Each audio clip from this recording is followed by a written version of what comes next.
Question की बात करते हैं। 100 मीटर की दौड़ में ए ने बी को 20 मीटर से हराया है और बी ने सी को 20 मीटर से हराया है। ए सी को कितने मीटर से हराएगा? तो अगर हम यहाँ बात करते हैं तो टोटल हमारे पास 3 लोग हैं, ए भी है, बी भी है और सी भी है। ए ने बी को कितने मीटर से हराया? 20 से, तो यानी ये 100 भागता है तो उससे 20 कम ये कितना भागेगा? 80 भागेगा। और बी ने सी को 20 से हराया है, यानी ये 100 भागता है तो उससे 20 कम ये हमारा कितना भागेगा? 80 भागेगा मेरे भाई। कोई दिक्कत की बात, कोई परेशानी की बात है यहाँ पे? अब जैसा रेशियो का सारा मेरे भाई खेल है यहाँ पे, ठीक है। जैसे यहाँ पर 100 है तो यहाँ भी कितना होना चाहिए? 100 होना चाहिए। और यहाँ 80 है तो कितना होना चाहिए? 80। ए की वैल्यू की अगर हम बात करें तो यहाँ पर टोटल 4 जीरो है मेरे, और यहाँ अगर हम बात करते हैं तो 6400। ए और सी की तुलना करनी है और वो भी कितने मीटर का रेस था? 100 मीटर का। तो यहाँ कितना रखेंगे? 100 रखेंगे। 2 जीरो से 2 जीरो खत्म, तो 100 मीटर के रेस में ये 100 भागता है तो ये 64 भागता है, यानी मेरे भाई कितने की कमी? तो बोलेंगे सर 36 की कमी। यानी कितने से हारेगा? तो 36 से हारेगा। Option number D for Devsena हमारा करेक्ट आंसर है।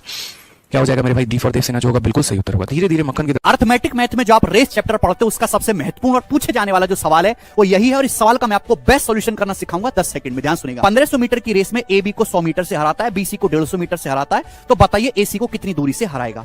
तो भाई आपको स्पीड का रेशियो निकालना है। अगर ए 1500 मीटर दौड़ता है तो बी 1400 ही दौड़ पाता है, 100 से हार गया। तो यानी कि ए 1500 दौड़ेगा तो बी 1400 दौड़ेगा। रेशियो क्या होगा? 15:14। बी सी को 150 मीटर से हराता है। अगर 1500 मीटर की रेस है तो आप रेशियो ले लिया करो मेरे दोस्तों, 10:1। अगर बी 10 मीटर दौड़ेगा तो सी 1 मीटर कम दौड़ पाएगा, 9। आपको केवल ए और सी की जरूरत है, रेशियो कंबाइन करना है। 15 2 150 और ये कितना आएगा मेरे दोस्तों? 14 निम्मा 126। यानी कि अगर ए 150 मीटर भागेगा तो सी केवल 126 ही भाग पाएगा। तो अगर रेस 1500 मीटर की तो सी कितना भागेगा? 1260। तो सी कितने मीटर से हार गया? 240 मीटर से सी हार जाएगा। यही सवाल का आंसर होगा ए ऑप्शन। सेकंड्स में आप कर लोगे। अब डिट्टो ये सवाल आप मुझे करके बताइए, समझ में आया तो वीडियो को लाइक जरूर करें।